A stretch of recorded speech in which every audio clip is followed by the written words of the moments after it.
नमस्कार, मार्केट पंचनामा में आप सभी का स्वागत है। मैं हूं सुमित और भारतीय बाजारों में आज प्रॉफिट टेकिंग का दिन कह सकते हैं। कल की तेजी के बाद आज बिकवाली आते हुए दिखाई पड़ी। अंतर्राष्ट्रीय बाजारों के कमजोर संकेत, डाउ फ्यूचर से भी कमजोर संकेत और यूरोपियन मार्केट से भी कमजोर संकेत, जिसके आधार पर भारतीय बाजारों में एक तेज बिकवाली आज के सत्र में देखने को मिली।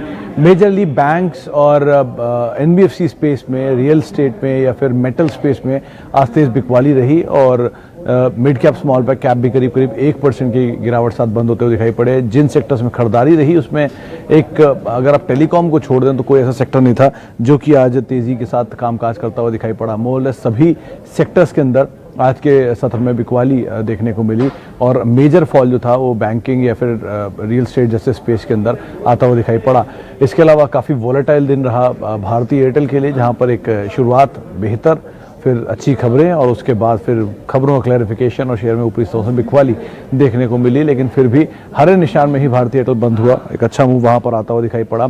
इसके अलावा hero MotoCorp positive news flow का इम्पैक्ट, आइशर में खरीदारी या फिर मारुति जो कि नंबर से पहले आज चलता हुआ दिखाई पड़ा। तो ओवरऑल ऑटो को कुछ हद तक सपोर्ट यहाँ से आ रहा था, लेकिन बाकी जो मार्केट्स में प्रेशर रहा वो रहा मेटल की स्पेस की साइड से, रियल स्टेट स्पेस की साइड से या फिर कुछ हद तक बैंक्स और एनबीएफसी स्पेस की साइड से। मिड कैप स्मॉल कैप के लिए एक और ऐसा सत्र, जबकि आज के सत्र में बिकवाली देखने को मिली। चलिए अब सवाल जवाब का सिलसिला शुरू करते हैं और पहला सवाल, एयरटेल शुड बी होल्ड और सोल्ड आउट। अनुमान भी था सुरेंद्र जी की, आज सबसे ज़्यादा सवाल हमें भारतीय एयरटेल के ऊपर ही मिलने हैं। अभी यतिन से कुछ देर पहले बात भी कर रहा था इस बारे में। खैर, भारतीय एयरटेल के केस में न्यूज़ फ्लो अलग अपनी जगह है, लेकिन जो ब्रोकरेज हाउसेस की रिपोर्ट है वो अभी भी 725 तक के टारगेट देख रहे हैं, जो कि नए टारगेट्स आए हैं, और 710, 690, 680। तो अगर आपका नज़रिया ठीक ठाक है, आप समय दे सकते हैं तो आप ज़रूर बने रहिए, लेकिन अगर आपका नज़रिया छोटा है तो आप उसके हिसाब से रणनीति को प्ले कर सकते हैं।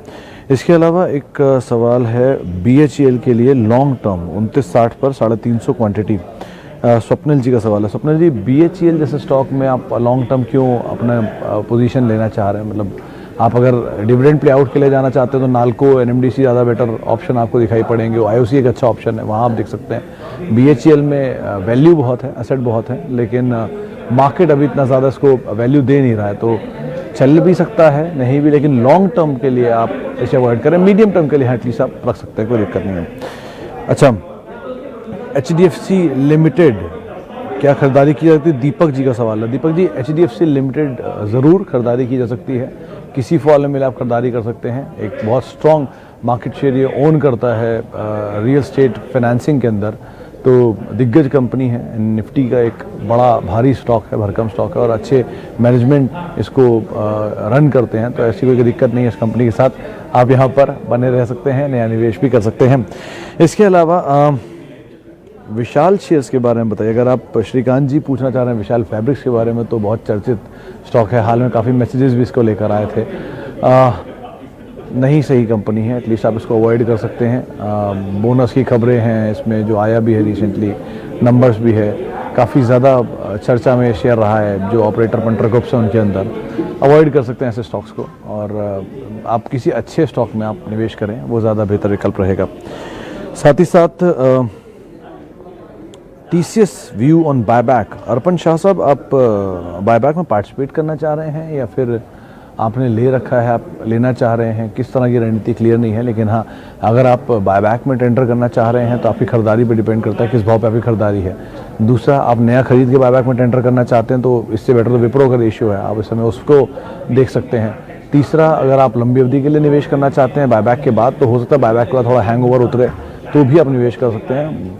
कंपनी में कोई प्रॉब्लम नहीं है, लंबी अवधि के लिए भी ठीक है, और नंबर्स के बाद तो वैसे ही ब्रोकर्स का अपग्रेड आया, तो आप यहाँ पर निवेश करके चल सकते हैं टीसीएस में, ना केवल 1 दिन 2 दिन के लिए, मध्यम अवधि के लिए, बल्कि लंबी अवधि के लिहाज से भी आप यहाँ पर निवेश कर सकते हैं।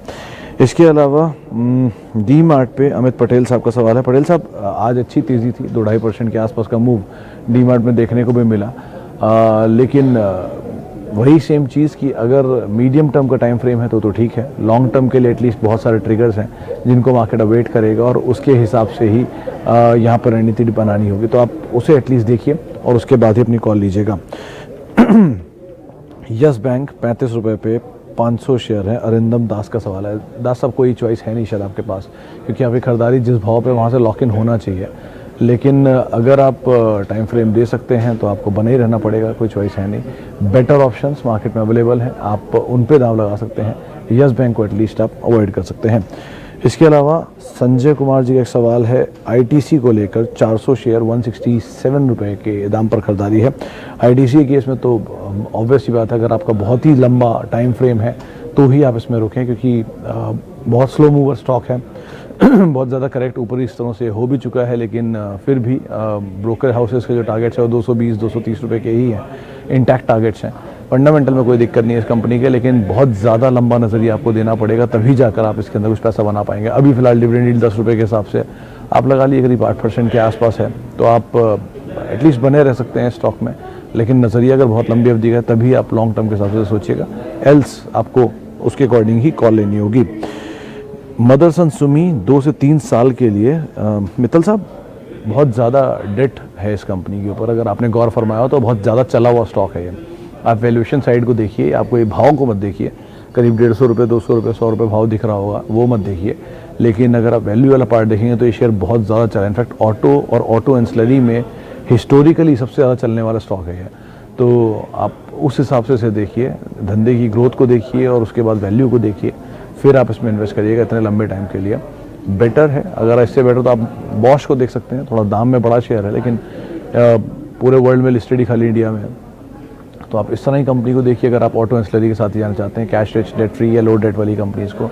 मदरसन की डेट ज़्यादा, प्लेज भी अगर मैं गलत नहीं हूँ तो शायद प्लेज है या नहीं इसमें मैं क्लियर नहीं हूँ, लेकिन हाँ डेट है, दूसरा वैल्यूएशन बहुत महंगा है, और तो इसलिए थोड़ा सा ये ट्रेडिंग के नज़रिए के लिए तो ठीक ठाक स्टॉक है, अच्छा स्विंग दिखाता है, लेकिन लॉन्ग टर्म के लिए थोड़ा अवॉइड भी कर सकते हैं आप इसे। मयूर हिरपुरकर साहब का सवाल है डॉक्टर रेड्डीज पे, अगर आपने ले रखा है तो आप नज़रिए पे डिपेंड करता है। आज तो एक झटका दिया है इसने, नंबर्स के बाद 2.5-3% टूटा है। इनिशियल जो कट आ रहे हैं, फर्स्ट कट जो आ रहे हैं नंबर्स के बाद, वो यही कह रहे हैं कि नंबर्स अच्छे हैं, अनुमान से बेहतर है। आज इनफैक्ट ईडलवाइस एक फर्स्ट कट मैं देख भी रहा था, उनके हिसाब से नंबर्स अनुमान से फार बेटर हैं। लेकिन अब कल ब्रोकरेज हाउसेस की रिपोर्ट भी शायद ऊपर की साइड पे ही आए, तो उस हिसाब से आप देखें तो ठीक है। लेकिन हाँ, अगर आप छोटी अवधि के हिसाब से देख रहे हैं, आपने लॉट्स में ले रखा है, तो कुछ कहना मुश्किल है कि होता स्विंग थोड़ा यहाँ पर देखने को मिलेगा। लंबी अवधि के लिहाज से आप सही पोजीशन में है, सही शेयर में आप बने रह सकते हैं। अच्छा जी, SBI 6 महीने का टारगेट ब्रजेंद्र जी पूछ रहे हैं, और SBI पे ही अनिल जी का भी सवाल है। अनिल जी बहुत मुश्किल से धीरे धीरे सड़क के 204-205 तक पहुंचा था, वहां से वापस अब वाइप आउट हो गया। और बड़ी चीज़ ये है कि मुश्किल से चलता और एक तारीख से, मतलब सीढ़ी से जाता है, लिफ्ट से नीचे आता है वाला हाल है इसका। तो बेटर यही है, तो कंपनी में बुराई नहीं, बैंक पे बुराई नहीं, देश का सबसे बड़ा सरकारी बैंक है, फंडामेंटल में कोई चैलेंज नहीं है।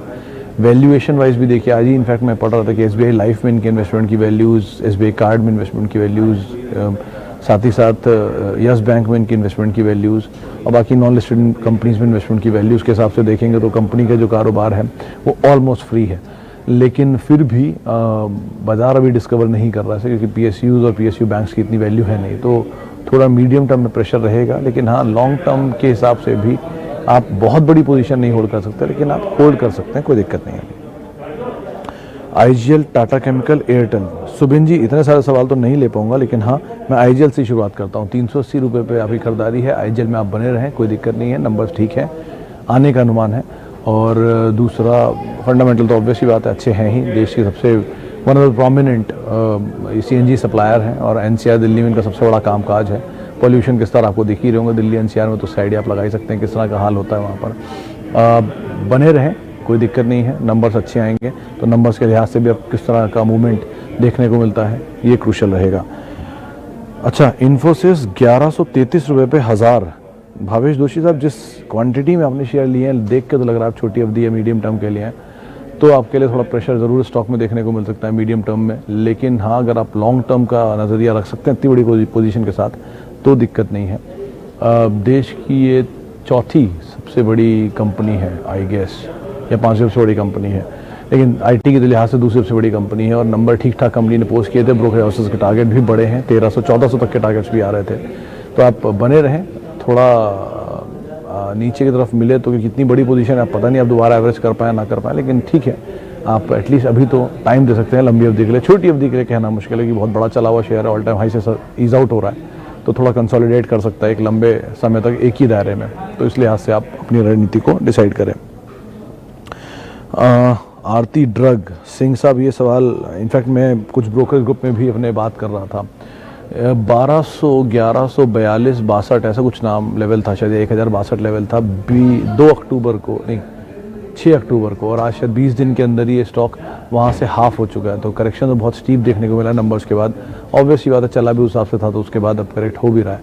आपने जहाँ पे खरीदारी की है, आपकी खरीदारी का भाव मेरे पास नहीं है, लेकिन हाँ अगर आपने ऊपरी स्तरों पर खरीदारी की है तो अभी तो थोड़ा सा रहेगा, एक रेंज में ही है, थोड़ा प्रेशर रहेगा, लेकिन कहीं ना कहीं सबसाइड होता है, तो उसके अकॉर्डिंग आप यहाँ पर रणनीति बना के चल सकते हैं।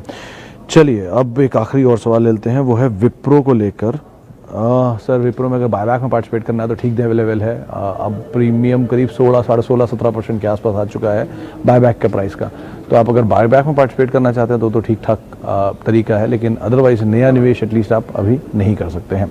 चलिए इसी नोट के साथ अब मार्केट से पंचनामा को ये समेटते हैं। आप जिनके साथ बातचीत हुई उनका बहुत बहुत शुक्रिया, जिनसे हम बातचीत नहीं कर पाए उनसे हम माफ़ी चाहेंगे। आप मेरे साथ जुड़ सकते हैं @Sumit Research मेरा ट्विटर हैंडल है। नमस्कार।